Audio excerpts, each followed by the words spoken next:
출애굽기는 그러니까 그야말로 그 애굽에서 탈출하는 내용인데요. 저는 이걸 좀 다른 말로 표현하면 하나님과 하나님의 백성의 결혼식이라고 볼 수 있습니다. 출애굽기 앞부분은 1장부터 18장까지 앞부분은 하나님이 이스라엘 백성들을 그 구애하는, 사랑을 구하는 내용이고요. 그리고 19장에 가서 보면 하나님이 시내산 언약을 확립하면서 이스라엘 백성들에게 너희는 나의 백성이 되고 나는 너희 하나님이 된다라는 말씀이 나와요. 그 사건을 통해서 하나님과 이스라엘 백성들이 이 결혼하는 거죠. 그리고 나서 그 다음에 하나님은 그들에게 말씀을 주셔요. 우리가 함께 결혼해서 이제 함께 하나가 되어 살 때 너희들은 이런 율법을 지켜야 된다라고 말씀하시고 내가 너희 가운데 거하여 살겠다라고 하시면서 그럼 내 집을 지어라 라고 말씀하시고 성막 짓는 룰을 알려주십니다. 이게 출애굽기 전부입니다. 앞에는 하나님이 먼저 이스라엘 백성들을 찾아오셔서 그들에게 사랑을 요청하고요. 그래서 그들에게 내가 누군지 아냐? 내가 이런 분이야. 내가 이런 신이야. 라고 하나님께서 내가 누군지를 계속 보여주시죠. 그래서 애굽에서 건져주시고 광야에서 이끌어주시고 하는 그런 모습들을 보여주시고 그리고는 시내산에 가셔서 말씀해 주시면서 결혼하시죠. 이스라엘 백성들과 하나님이 이제 하나가 됩니다. 그리고 나서는 이제 그들 지인 가운데 이제 사시겠다고 말씀하시면서 내 집을 지어다오. 그래서 하나님의 집 성막을 짓는 내용이 출애굽기 후반부. 그렇게 딱 세 부분으로 나누시면 됩니다. 앞에 사랑을 구애하는 것, 중간에 결혼식, 뒤에 성막 짓는 것. 네. 오늘 그 앞부분 중에 출애굽기 앞부분 중에 특히 이제 출애굽하기 직전까지의 내용이 나올 겁니다. 1장 17절을 보면 그러나 산파들이 하나님을 두려워하여 애굽 왕의 명령을 어기고 남자 아기들을 살린지라. 여기 산파 시브라와 부하라고 하는 사람이 히브리 산파가 나오는데요.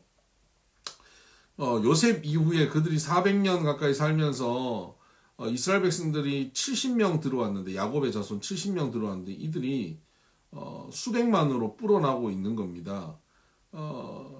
당시에 애굽에는 그 정치적 지형이 바뀌었어요. 요셉 시대만 해도 외부에서 내려왔던 히타이트족이 그 지역의 왕이 돼서 바로가 된 것이죠. 그런데 그래서 외부 세력이 와서 정치권을 장악했기 때문에 이 사람들은 뭘 하냐면 모두 다 실력만 있으면 신분이 무엇이든 그 사람은 다 지도자가 될 수 있다는 것이죠. 그래서 요셉도 감옥에 있다가 갑자기 총리가 될 수 있었던 겁니다. 그런데 그 사이에 이 400년 사이에 이 안에 많은 변화가 일어납니다. 그 애굽에 살던 원주민들이 외부에서 들어온 세력들을 이렇게 쿠데타해서 몰아낸 것이죠. 그래서 원주민들이 다시 이제 바로가 되고 정치를 장악합니다. 그래서 성경에 보면 요셉을 알지 못하는 새 왕이 일어나 애굽을 다스렸다. 1장 8절에 나오죠. 바로 그런 의미입니다. 그래서 외부 세력이었던 히브리 민족도 당연히 팽당하게 된 겁니다. 그래서 그들이 이제 사실 400년 노예 생활이라고 그러지만 400년 애굽 생활인데 그 중에서 이제 후반부 한 120년 길게 보면 한 150년 정도를 노예 생활을 하게 되는데요. 그때 이 히브리 사람들이 막 계속 성장해 가니까 이 원주민들 그 토착민들 입장에서는 좀 위협이 된 겁니다. 그래서 히브리 아이들이 태어날 때 남자아이가 태어나는 즉시 산파들에게 죽이라고 바로가 명령합니다. 그 바로의 무시무시한 명령 앞에 이 산파 시브라와 부하는 바로보다 하나님을 더 두려워해서 아이들을 살려줍니다. 그러니까 눈에 보이는 바로가 얼마나 무시무시하겠습니까? 얼마나 무섭겠습니까? 그런데 눈에 보이는 바로보다 눈에 보이지 않는 하나님을 그들은 더 인식하고 사는 사람들이었던 것이죠. 그래서 하나님께서 그 집안을 흥왕하게 하셨다라고 말씀하시는 내용이 나오고요. 2장에 가면 이제 아들이 태어나면 나일강에 던져버리게 룰을 바꿉니다. 그때 모세가 태어나죠. 모세가 태어나는데 보니까 굉장히 준수합니다. 잘 생겼어요. 그래서 바로 못 던집니다. 하여튼 잘 생기고 봐야 되나 봅니다. 그래서 바로 못 던지고 석 달 동안 숨겨놨는데 이제는 죽여야 되는 상황이 된 거죠. 근데 어머니가 그걸 못하는 겁니다.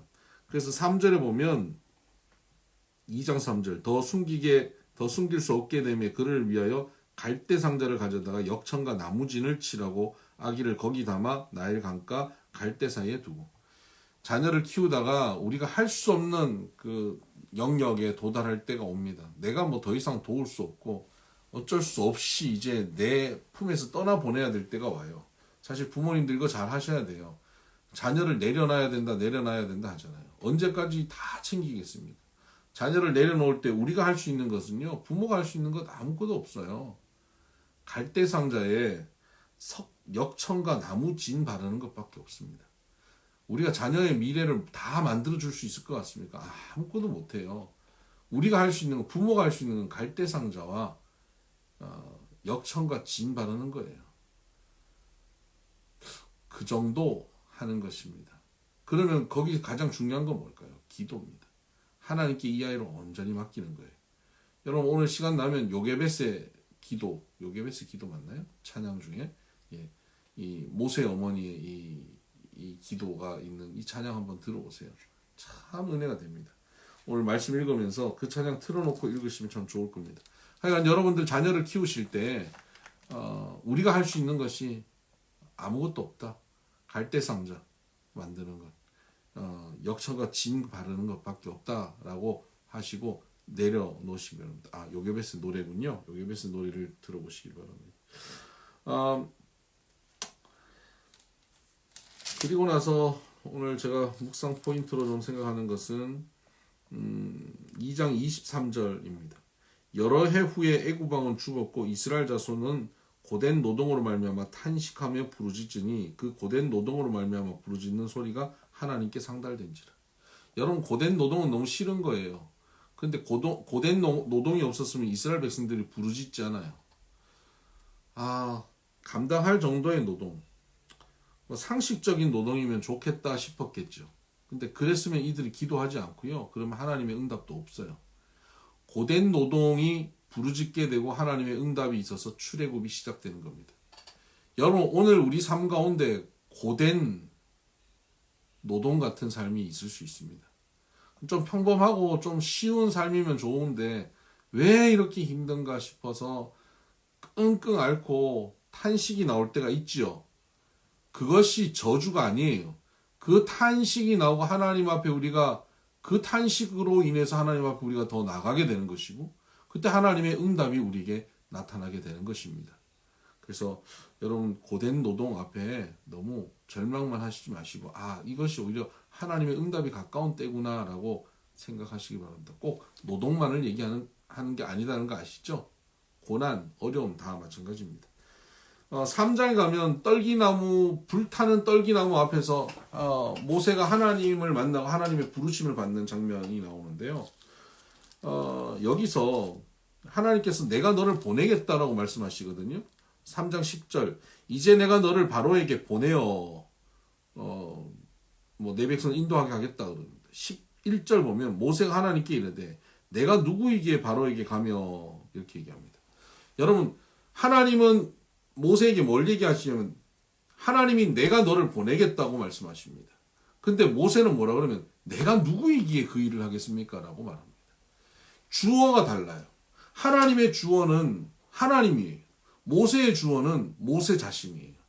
하나님은 이 출애굽의 일에 있어서 주어가 누구냐면 누가 이 일을 하냐면 하나님이 하시는 일이에요.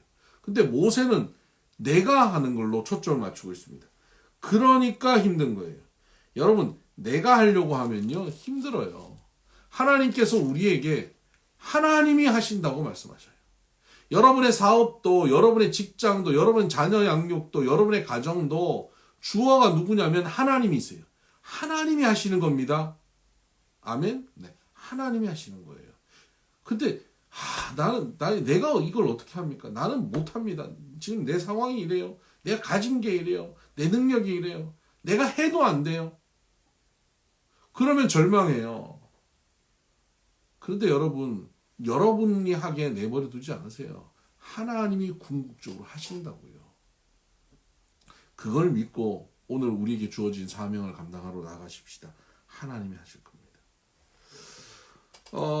그렇게 이제 하나님께서 모세를 보내려고 하는데, 모세는 계속 4장 이후에 계속 그들이 날 믿지 않을 거다라고 말을 하죠. 그들이 날 믿지 않을 것입니다. 보낼 만한 사람을 보내세요. 나는 원래 입이 뻣뻣한 사람이고 혀가 둔한 자입니다. 하나님께 계속 보낼 만한 사람 보내라고 그렇게 얘기합니다. 그런데 지금 모세는 계속 자기 자신에 대해서 집중하죠. 나는 연약하고 초라하다 이거죠. 근데 하나님은 내가 뭔데 갑니까? 나는 혀가 둔합니다. 보낼 만한 사람 보내세요 하는 이 모세 앞에 하나님 뭐라고 말씀하시냐면, 내가 누군지 알아라 라고 말씀하세요. 지팡이 던져봐라, 손을 넣었다 빼봐라 하면서 하나님이 어떤 능력을 가지신 분이신지를 자꾸 증명해 주시는 거예요. 우리는 문제가 있을 때 지금 내 상황이 어떻고 이게 얼마나 어렵고 지금 나는 어떻고 계속 나에게만 집중하다 보면 문제는 점점 더 커져 보이고 이건 안 될 것 같고 절망스러워 보여요. 그런데 그때 하나님은 뭐라고 말씀하시냐면, 너는 할 수 있어. 너는 이걸 해낼 수 있을 거야. 이 문제 큰 게 아니야 라고 말씀하시는 게 아니고요. 나에게 집중하고 있는 나 자신의 시선을 바꾸시길 원한 거예요. 나를 봐라. 여호와인 나를 바라는 거예요. 지금 문제를 바라보고 나를 바라보면 절망하는데, 하나님은 알면 알수록 그 절망이 사라져 버리는 겁니다. 두려움이 사라지고 자신만만함이 생기게 되는 것입니다. 13절을 보면 모세가 이르되 오 주여 보낼 만한 자를 보내소서. 참 답답하죠. 이렇게 하나님이 설득하는데도 결국 이렇게 얘기하니까 참 답답하죠. 그때 하나님께서 노를 바라시면서 말씀하십니다. 그리고 네 형 아론이 있다라고 말씀하시죠. 여러분, 도저히 설득해도 안 되는 사람들이 있어요. 그런 사람들에게 하나님께서 뭐라고 하시냐면, 동력자가 있지 않냐. 눈에 안 보이는 하나님이 안 믿어질 때 하나님은요, 눈에 보이는 믿음 좋은 사람들을 또 붙여주십니다. 여러분, 우리가 하나님이 잘 안 믿어질 때는 하나님의 사람들을 보내주셔서 그들과 함께 하면서 하나님께서 또 하나님을 믿고 따라올 수 있도록 만들어 주십니다. 여러분, 오늘도 여러분 주변에는 그 믿음의 사람들을 붙여주실 것이고, 여러분이 또 누군가의 그 아론처럼 믿음의 사람으로 함께 하게 될 것입니다.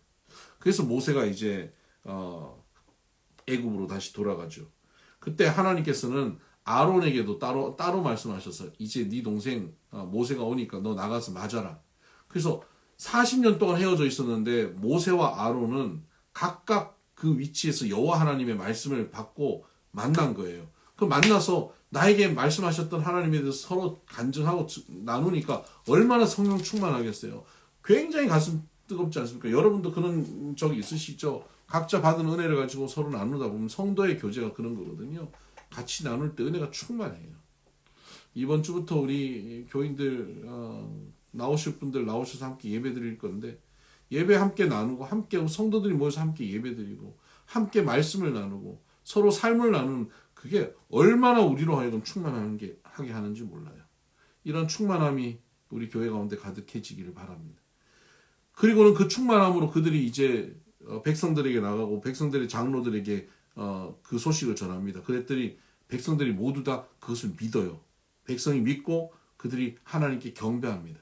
할렐루야죠. 얼마나 일이 이제 술술 풀려갑니까? 그리고 그 기세를 몰아서 바로에게 가서 말을 합니다. 하나님께서 백성을 내보내라고 말씀하신다. 그랬더니 바로가 뭐라 그러냐면 2절에 5장 2절입니다. 바로가 이르되 여호와가 누구이기에 내가 그 말을 듣겠냐 라고 말을 하면서 거부하죠. 그리고는 이들이 일이 별로 없어서 헛생각하는구나, 노동을 강화시킵니다. 그랬더니 백성들이 불만이 가득해져요. 누구에게 불만이 생길까요? 바로에게요? 아니요. 모세와 아론에게요. 궁극적으로 하나님에게요. 괜히 뭐 바로에게 이상한 소리 해가지고 자기들 노동의 양만 많아졌다 이거예요. 그러니까 모세는 또 허탈하지 않겠습니까? 이들이 좀 전에까지 믿겠습니다 그러고 경배합니다 그러고 함께 예배하던 신앙 공동체인데 조금 어려워지니까 바로 불평하고 원망하고 니들 때문이라고 모세 아론을 원망하니까 이때 모세 아론이 힘 빠지지 않습니까? 믿음으로 성령 충만했다가 믿음으로 가면 되겠다 하고 막 가는데 그 함께 했던 사람들이 탁 돌았으니까 힘 빠지는 거예요. 그때 5장 22절 그 힘 빠진 모세가 어떻게 하는지 보세요. 모세가 여호와께 돌아와서 아뢰되 주여 어찌하여 이 백성이 학대를 당하게 하셨나이까 어찌하여 나를 보내셨나이까 내가 바로에게 들어가서 주의 이름으로 말한 후로부터 그가 이 백성을 더 학대하며 주께서도 주의 백성을 구원하지 아니하시나이다. 지금 이 문제를 가지고요 백성들하고 말하지 않아요. 이 문제가 생겼을 때 하나님 앞에 가져옵니다. 물론 하나님 앞에 답답함을 토로하지만 그것이 중요합니다. 하나님 앞에 나와서 이 문제를 내려놓는 것입니다. 그랬더니 하나님께서 그에게 말씀하십니다. 여호와께서 모세에게 이르시되 6장 1절입니다. 이제 내가 바로에게 하는 일을 내가 보리라.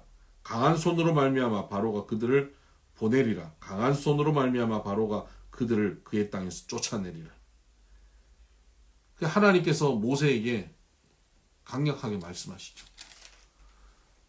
하나님의 사람들은요 절망하고 좌절할 때 하나님 앞에 가서 기도하면 하나님께서 강한 말씀으로 또 이렇게 세우십니다. 여러분도 지칠 때 다른 것으로 회복되는 게 아니에요. 하나님의 말씀이 오면 또 회복됩니다. 모세가 그래서 그 말씀을 가지고 또 바로에게 담대히 나가서 선포합니다. 들었을까요? 안 들어요.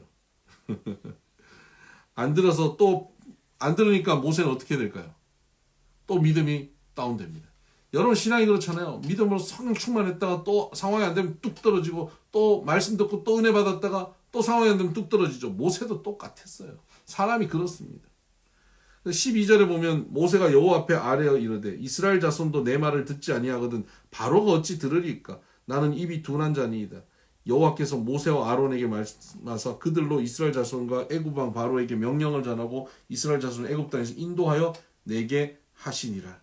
하나님이 또 말씀하시면서 일어나라고 하시는 거예요. 그러면서 이들이 이제 가는 겁니다. 가서 말씀을 또 전합니다.